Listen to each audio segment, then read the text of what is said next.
Saudara, hari ini kita banyak berbicara tentang sejarah, ya. Dalam Perjanjian Lama, Perjanjian Baru itu ada sesuatu yang unik sebenarnya, ya. Nanti saya akan jelaskan. Saya rekam dulu, ya. Recording in progress.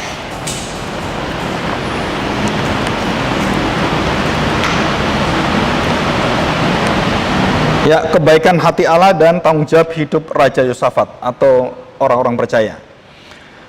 Saudara, kita belajar dari sejarah bangsa Israel yang memiliki raja-raja yang banyak, ya, setelah kerajaan itu dipecahkan oleh Tuhan dan kemudian diserahkan oleh Tuhan. Jadi ada Israel dan Yehuda. Israel itu utara, Yehuda itu yang bawah. Itu daerah Yerusalem dan dipisahkan dengan satu padang gurun, dan yang bawah itu laut mati yang seperti usus untuk buang air besar, itu Yehuda, dan yang seperti hati Galilea itu adalah Israel yang sebelah utara, ya.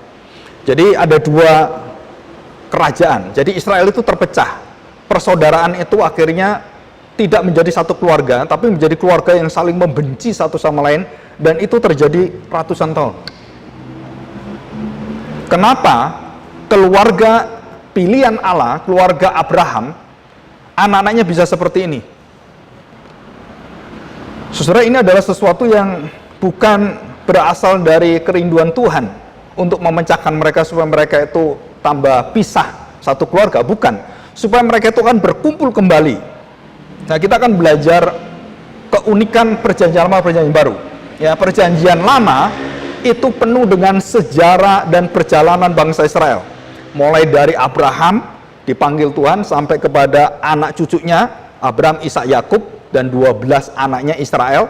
Dan kemudian Yusuf kita tahu, dan bagaimana mereka diperbudak dan mereka harus keluar, dipimpin oleh Musa dan Yosua pada generasi kedua. Dan disitulah Tuhan memberikan tanah perjanjian.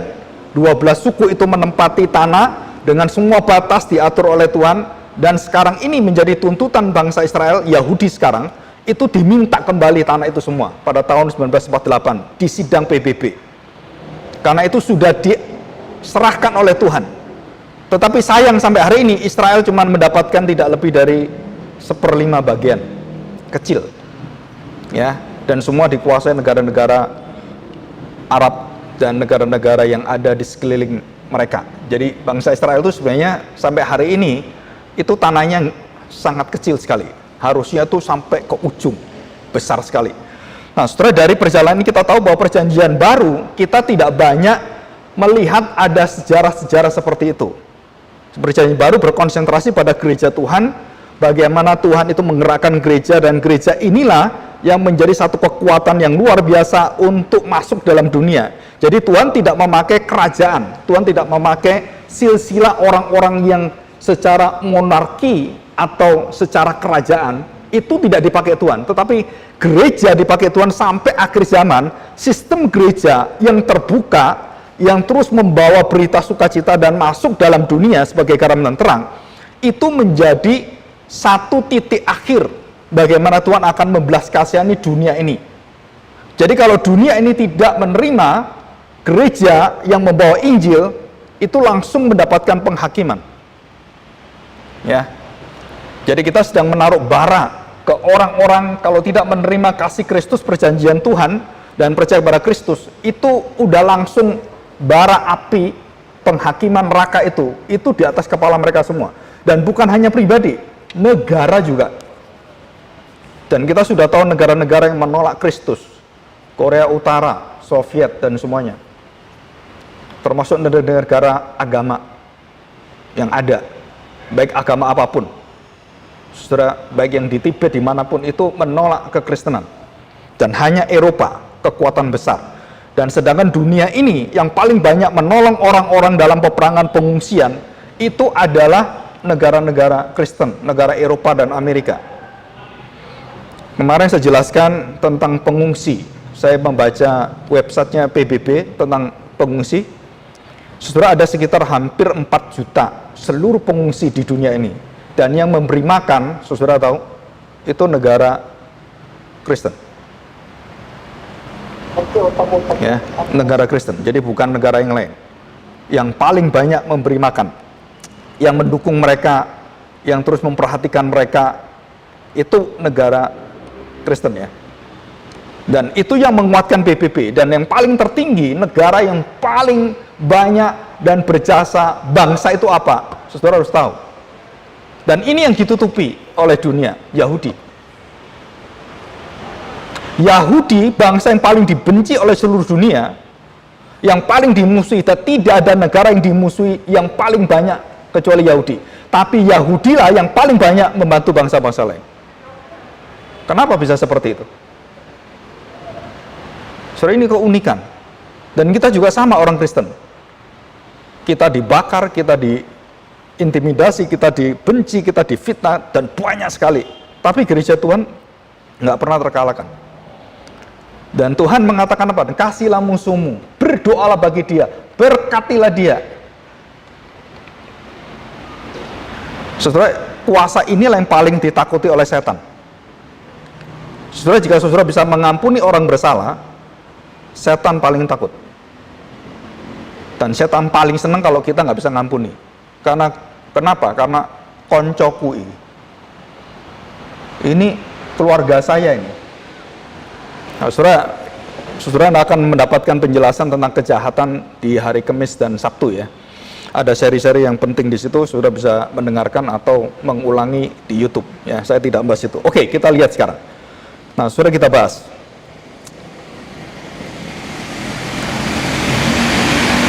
Siapakah Raja Yosafat ya? Kita bahas ini. Kita bersama-sama akan bahas ini dan kita mohon pertolongan dari Tuhan ya, supaya kita bisa mendapatkan kekuatan dari Tuhan. Kita baca 2 Tawarik pasal 16 ayat 1 dan 2. Ini beberapa cuplikan-cuplikan ya, supaya kita tahu cerita secara menyeluruh. Pada tahun ke-36 pemerintahan Asa, majulah Baesa, Raja Israel, hendak berperang melawan Yehuda.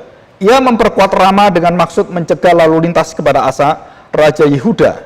Lalu Asa mengeluarkan emas dan perak dari perbendaharaan rumah Tuhan dan dari perbendaharaan rumah raja dan mengirimnya kepada Ben-Hadad. Ini Raja Aram, raja yang berkaitan dengan satu sekutu Assyria atau negara yang sangat kejam itu. Ben-Hadad 1-2 itu ada generasinya ya, Ben-Hadad itu. Raja Aram yang diam di Damsik dengan pesan 3. Ada perjanjian antara aku dan engkau, antara ayahku dan ayahmu. Ini kukirim emas dan perak kepadamu. Marilah, batalkanlah perjanjianmu dengan Baesa, Raja Israel, supaya untur daripadaku. Dan kemudian terjadilah satu persekongkolan. Ya, jadi Raja Aram, Raja Asa itu ya, perjanjian Asa dan Aram, itu akhirnya bersekongkol dan mereka akhirnya bersekutu. Jadi yang dulunya berperang, yang bersaudara itu utara dan selatan, akhirnya bersekutu karena mau melawan Ben-Hadad itu ya. Jadi saudara, itu adalah cerita siapakah Yosafat. Jadi Yosafat ini anak dari Raja Aram. Saudara perhatikan, Yosafat punya orang tua, keteladanannya sangat buruk sekali. Sangat buruk sekali. Dan tidak bisa dijadikan teladan orang tua yang baik dari segi apapun. Ya, dari segi apapun. Nah, saudara, di sini dikatakan bahwa pada waktu Raja Aram itu melakukan seluruh apa yang dia lakukan, dan selalu bangsa Israel disertai oleh Tuhan dengan nabi-nabi atau orang-orang yang diutus oleh Tuhan untuk mengingatkan raja-raja. Nah, kita lihat ayat 7. Pada waktu itu datanglah Hanani pelihat itu kepada Asa, Raja Yehuda. Ini Raja Yehuda yang bawa ya. Katanya kepadanya, karena engkau bersandar kepada Raja Aram dan tidak bersandar kepada Tuhan. Yang tidak bersandar kepada Tuhan. Dikatakan di sini, tidak bersandar kepada Tuhan Allahmu, oleh karena itu terluputlah tentara Raja Aram dari tanganmu. Kamu nggak bisa menang kalau nggak bersama dengan Tuhan. 9. Karena mata Tuhan menjelajah seluruh bumi untuk melimpahkan kekuatan kepada mereka yang bersungguh hati, yang menetapkan hatinya kepada Tuhan, yang mengandalkan Tuhan. Telah, ya perhatikan, bersungguh hati terhadap dia, dalam hal ini engkau telah berlaku bodoh. Oleh sebab itu mulai sekarang ini engkau akan mengalami peperangan, maka sakitlah sakit hatilah Asa karena perkataan Pelihat itu, sehingga ia memasukkannya ke dalam penjara. Jadi Pelihat itu seperti nabi ya, dimasukkan penjara, sebab memang ia sangat marah terhadap dia karena perkara itu. Pada waktu itu Asa menganiaya juga beberapa orang dari rakyat. Ya. 12, pada tahun ke-39 pemerintahannya, Asa menderita sakit dan kakinya yang kemudian menjadi semakin parah. Namun dalam kesakitannya ia tidak mencari pertolongan Tuhan, tetapi pertolongan tabib-tabib. Kemudian Asa mendapatkan perhentian bersama-sama nenek moyangnya. Ia mati pada tahun ke-41 pemerintahnya dan dikuburkan di kuburan yang telah digali baginya di kota Daud. Mereka membaringkannya di atas petiduran yang penuh dengan rempah-rempah dan segala macam rempah-rempah campuran yang dicampur menurut cara pencampur rempah-rempah, lalu menyalakan api yang sangat besar untuk menghormatinya. Jadi sinilah kematian Raja Asa ya. Nah, kita lihat sekarang pasal yang ke-17. Maka Yosafat, ayat pertama ya, anaknya, jadi anak Asa itu ya, anaknya menjadi raja menggantikan dia sebagai pemimpin Israel. Ia memperkuat dirinya dengan menempatkan tentara di semua kota yang berkubu di Yehuda dan pasukan-pasukan pendudukan di tanah Yehuda serta kota-kota Efraim yang direbut oleh Asa ayahnya ya, Raja Asa ayahnya. Dan Tuhan menyertai Yosafat karena ia hidup mengikuti jejak yang dahulu dari Daud bapa leluhurnya, dan tidak mencari Baal-Baal melainkan mencari Tuhan. Ya, di situ dikatakan mencari Tuhan. Ia hidup tidak mencari Baal-Baal melainkan mencari Allah ayahnya. Ia hidup menurut perintah-perintahnya dan tidak berbuat seperti Israel, raja Aram. Oleh sebab itu Tuhan mengokohkan kerajaan yang ada di bawah kekuasaannya. Seluruh Yehuda memberikan persembahan pada Yosafat, sehingga ia menjadi kaya dan sangat terhormat. Dengan tabah hati ia hidup menurut jalan yang ditujukan Tuhan.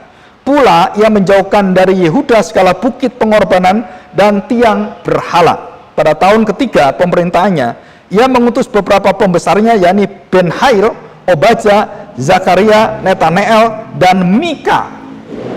Nah, saudara, ini nama Mika ini penting. Nabi Mika, kitab Mika, untuk mengajar di kota-kota Yehuda. Jadi yang mengajar siapa? Saudara, banyak cara perjanjian lama itu yang sudah tidak dipakai dalam perjanjian baru. Dan kemudian Rasul Paulus memakai cara itu kembali untuk mengembangkan gereja yang tidak berdasarkan pengaturan organisasi, tapi pengaturan pekerjaan Roh Tuhan. Jadi Paulus, rasul-rasul yang lain, Petrus, Yohanes, itu punya murid-murid yang sangat banyak dan mengutus murid-muridnya ke kota-kota di mana Tuhan pimpin mereka. Dan mereka bukan orang dari kaum imam, bukan orang dari seperti orang-orang yang rohaniawan, bukan. Itu orang biasa. Dan mereka mengabarkan berita Injil, mereka terus ada, mereka lihat, mereka didik. Mungkin ada 1 tahun setengah, ada 3 tahun, ada yang cuma setengah tahun, ada yang cuma berapa hari. Dan Tuhan kemudian pilih orang-orang itu, dipanggillah Titus, Epaphroditus, kemudian orang-orang seperti Timotius, dan diutuslah mereka. Nah, saudara, itu semua pendidikan yang berasal di dalam gereja.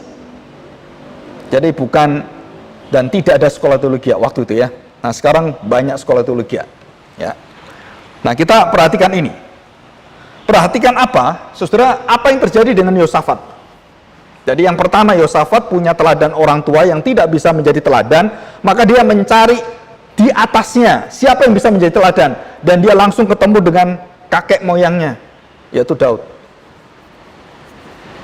Nah, kita lihat sekarang ya di sini. Jadi berapa turunan? Kita lihat, saudara. Jadi Yehuda ya, dan ini Israel sebelah kanan. Kalau kita lihat di sebelah kiri, oh ini nggak masuk ya gambarnya, nggak bisa dibuka. Nah, saudara, Daud, Salomo, Rehobiam. Nah, itu yang pertama ya.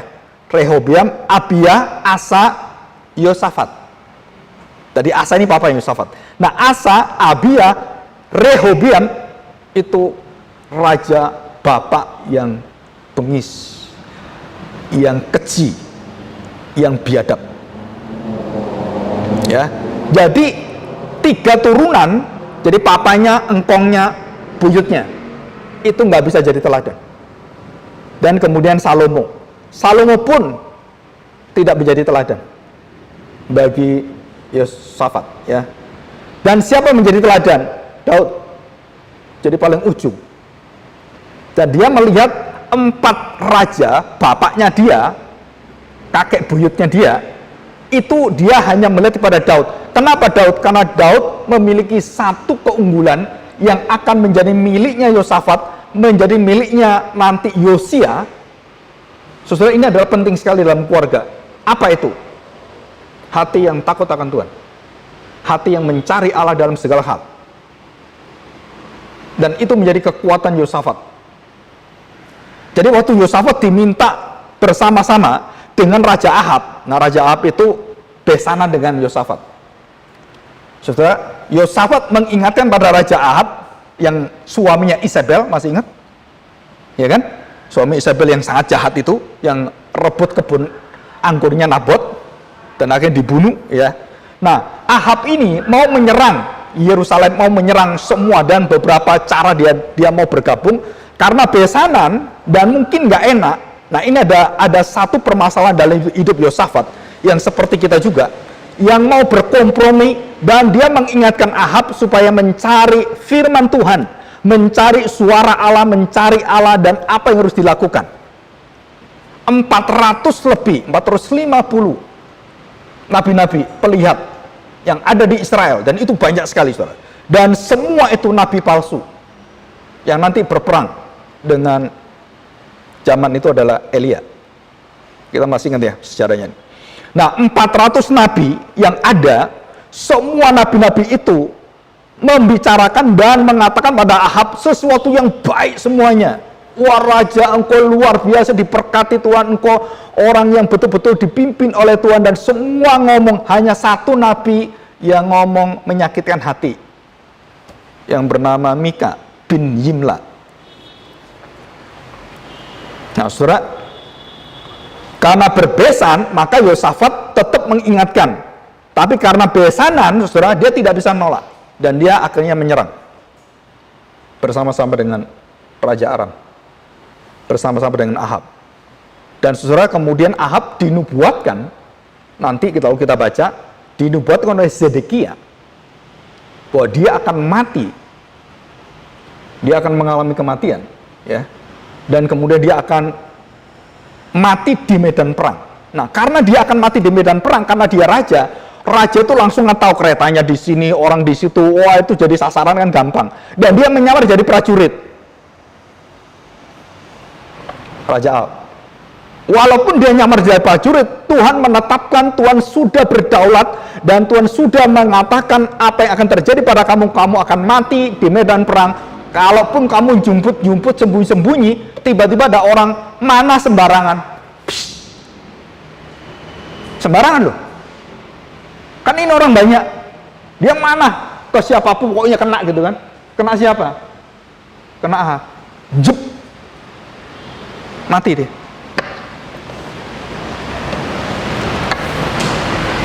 Saudara, kalau kita pelajari, nanti ada satu tempat yang namanya lembah pujian, dan itu dahsyat sekali. Dan banyak orang-orang karismatik Pentakosta itu memakai lembah pujian ini menjadi satu seruan kekuatan, kemenangan, nyanyian yang menjadi satu anthem gereja mereka. Dan itu dipakai oleh Pak Timotius Arifin, ya, Pak Niko juga sama, Pak Alex juga sama. Saya pernah mendengar 3 orang ini membicarakan tentang lembah pujian, ya, dengan masing-masing penafsirannya dari sisi yang kehebatan yang dia lihat, tapi tidak melihat sisi kebejatan manusia, ya. Dan memang kadang-kadang sayang sekali, lembah pujian itu luar biasa kejadiannya, ya. Nah, kita akan pelajari ini. Oke, kita lanjutkan, ya. Saudara, ada satu perkataan di depan yang mengatakan Tuhan menyertai Yosafat, ayat yang ketiga. Dan Yahweh menyertai Yosafat karena ia hidup mengikuti jejak yang dahulu dari Daud bapak leluhurnya, dan tidak mencari Baal. Tidak mencari Baal, dia mencari Allah. Dia meneladani apa yang dilakukan Daud yang bertanya kepada Tuhan dalam segala perkara. Dia duduk, dia berdoa, dia di rumah Tuhan, dia meminta petunjuk pada Tuhan.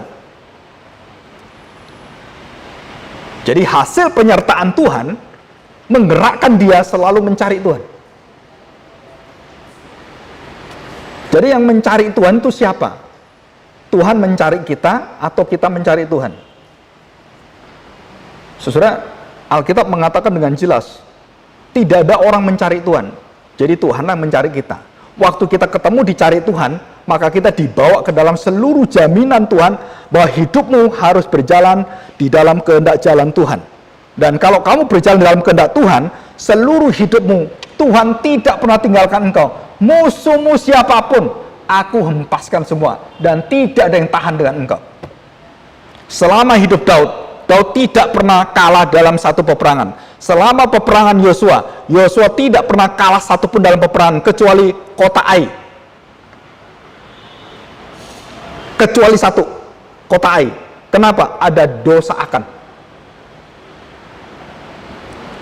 Tapi setelah bertobat dan Akan dibunuh oleh Tuhan, seluruh keluarganya dibantai oleh Tuhan, dibinasakan oleh Tuhan, kemenangan kembali terjadi. Dan 100%, saudara dengar ini, 100% perkara-perkara yang diminta dan kemudian disetujui oleh Tuhan, tidak ada satupun peperangan yang kalah. Ini melambangkan peperangan dengan dosa kita.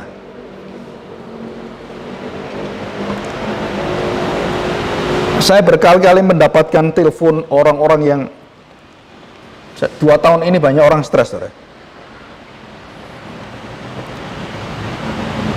Dari mana saya juga nggak tahu, kadang-kadang telepon, ada yang ibu-ibu, ada saudara, hampir semuanya mengalami satu hidup yang tambah jauh dari Tuhan, dan mereka kehilangan hadirat dan kemuliaan Tuhan. Jadi keluarganya hancur, motivasinya salah kawin, motivasi bagaimana dia hidup, terus kemudian salah bisnis, ditipu orang, dan banyak macam-macam. Saudara, saya tanya, Bapak dulu sebelum kejadian ini, apakah dulu sangat mencintai Tuhan? Jawabannya, iya. Dan dia mengatakan, Pak, di rumah saya itu ada satu kamar khusus saya berdoa. Tapi herannya, setelah saya kawin dengan janda ini, saya itu jarang doa. Karena hidup saya senang sekali. Karena janda ini memperhatikan saya, menyayangi saya, waduh luar biasa. Dan sekarang meninggalkan saya. Kenapa? Habis manis, sepadi injak. Jadi waktu dia kaya, janda ini wah dengan anaknya begitu melayani dia. Dan begitu dia terpuruk dengan kondisi begini, bisnisnya bangkrut semuanya, dan dia tambah surut, dan pola hidup yang mewah, habis dia. Dan apa yang terjadi? Istrinya, anaknya tinggalkan dia. Kamu sudah tidak ada apa-apanya. Baru dia datang ke kamarnya, kamar doa, lupa dia. Saudara, Salomo sama loh dosanya dengan bapak ini. Di dalam kemewahan Salomo selalu lupa. Tapi begitu dia bangkrut, hancur semuanya, baru dia balik, dia ke rumah Tuhan, dia menangis, dia minta petunjuk pada Tuhan, dan disitulah masa-masa di mana keterpurukan tidak bisa dikembalikan. Dan orang itu tanya pada saya, Pak, bisakah semua dipulihkan? Saya katakan, bisa. Satu yang bisa dipulihkan, jiwa rohmu, bukan hartamu. Karena masa kejayaan kalau sudah hilang, saudara nggak bisa kembali. Pekerjaan papa saya juga sama. Masa jayanya beli rumah, beli ini, beli pabrik, semua luar biasa. Begitu masa jaya itu hilang, nah banyak orang nggak siap dengan kehilangan masa jaya. Termasuk dalam pelayanan. Wah, gereja ini dipakai Tuhan luar biasa, pendeta luar biasa, pendetanya mati, masa kejayaan hilang. Dan siapa menjadi sandaranmu? Mereka semua lupa. Kekayaan, kehormatan, nama pendeta kita, itu hilang semuanya. Terus kamu mau apa? Dan kamu tidak bisa mengembalikan semuanya. Dan Tuhan meminta kamu duduk kembali, berdiam bersama dengan Tuhan, berdoa, mohon pertolongan dan pemulihan. Tidak ada jalan lain. Dan itulah Yosafat. Pada masa tuanya dia melakukan dosa juga.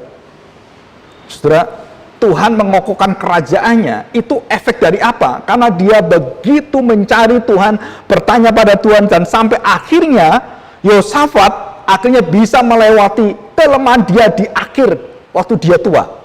Dan dia kembali kepada Tuhan, dan dia menangis kepada Tuhan, dan Tuhan akhirnya berjanji akan memulihkan dia, dan dia memandang kepada Kristus, perjanjian Tuhan itu.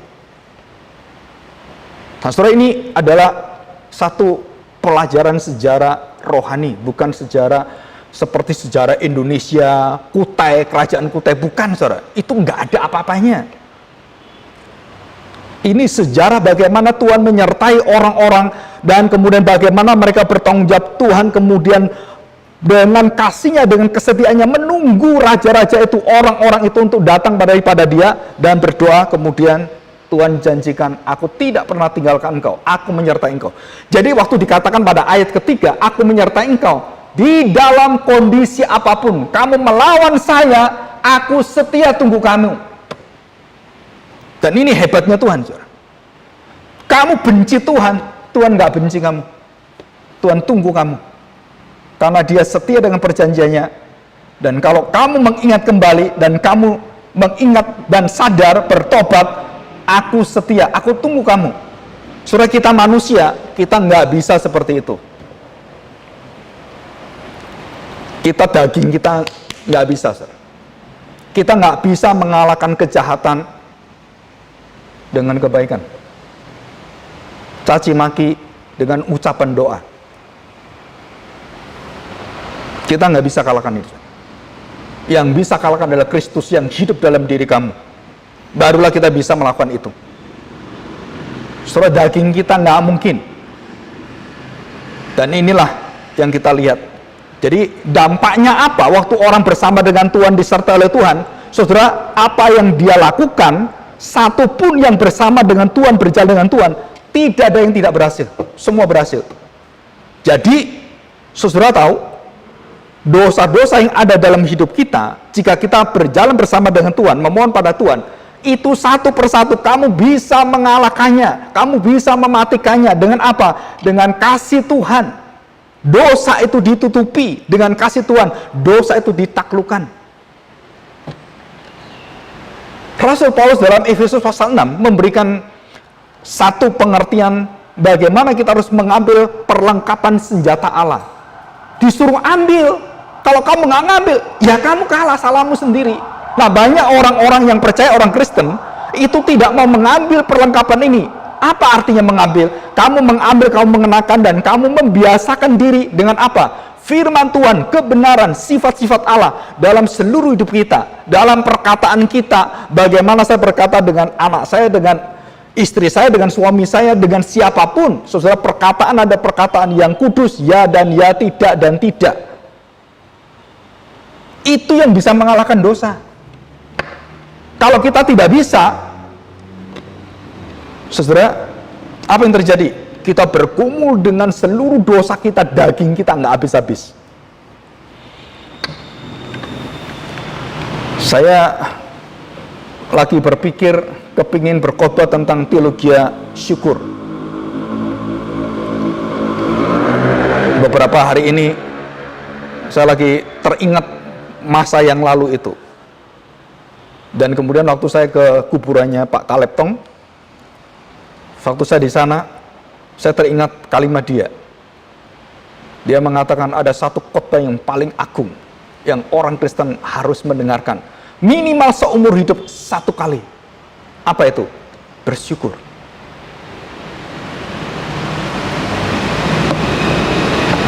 Hanya satu kata.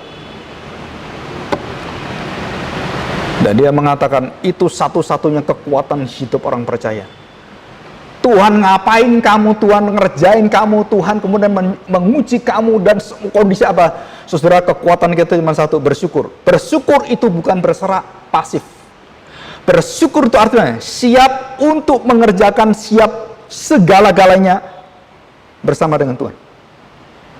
Seperti seorang anak yang memiliki satu kepercayaan kepada bapaknya, dalam segala hal papanya mampu melakukan semuanya. Anak itu begitu percaya, dan jika ada papanya, anak itu begitu tenang, dia bersyukur karena papanya ada. Dalam segala perkara, saudara. Nah, saudara, apakah kita bisa, tanda petik, menghadirkan hadirat Allah dalam setiap jalan hidup kita, dalam cara berpikir kita, dalam hati kita, dalam ucapan kita, dalam rencana kita, apapun rencana kita? Yakobus 5 mengatakan, bawa